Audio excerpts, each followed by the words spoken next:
पल्लवी जी अलीगढ़ से। सादा प्रणाम। महाराज जी आपके चरणों में कोटि कोटि प्रणाम। महाराज जी मंत्र जाप से वर्तमान जीवन के दुख तकलीफ कम होती है या अगले जन्म के? अरे पूछो मत। इसलिए कह रहे हैं कि अगर कहेंगे तो विश्वास नहीं होगा, तो इसलिए हम कहा पूछो मत। अगर हम कहते हैं कि दुख मिट जाता है तो आप उंगली हमारे ऊपर उठा दोगे। तो अगर कहोगे मंत्र जपने से क्या दुख मिट जाते हो, अगर हम कहते हैं हाँ, तो आप कहोगे आप ही भोग रहे हो, अभी तक क्या मंत्र नहीं जप पाए क्या?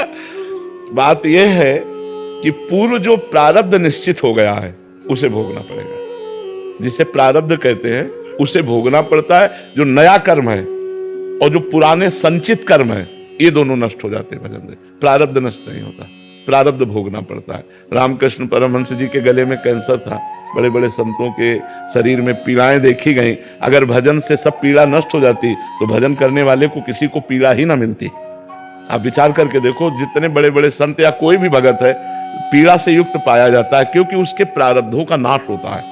पूर्व संचित कर्म भस्म कर देते हैं भगवान, और क्रियमाण माने वर्तमान में जो हमसे गलती होती है उसे क्षमा कर देंगे।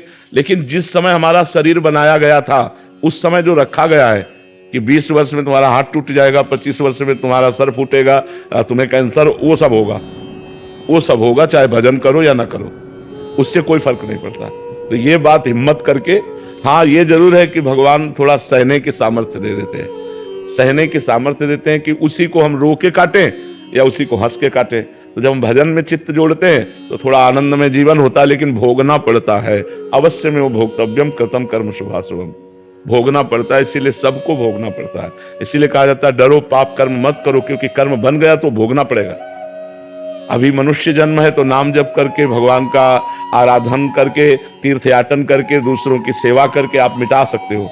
और मनुष्य जन्म छूट गया फिर नहीं मिटा पाओगे, फिर तो भोगना ही भोगना है। इसलिए खूब नाम जप करो और जो कष्ट आवे उसे भोग लो, भगवान का प्रसाद मान करके निकल चलो। बहुत भयावह संसार है, बहुत कष्टमय संसार है।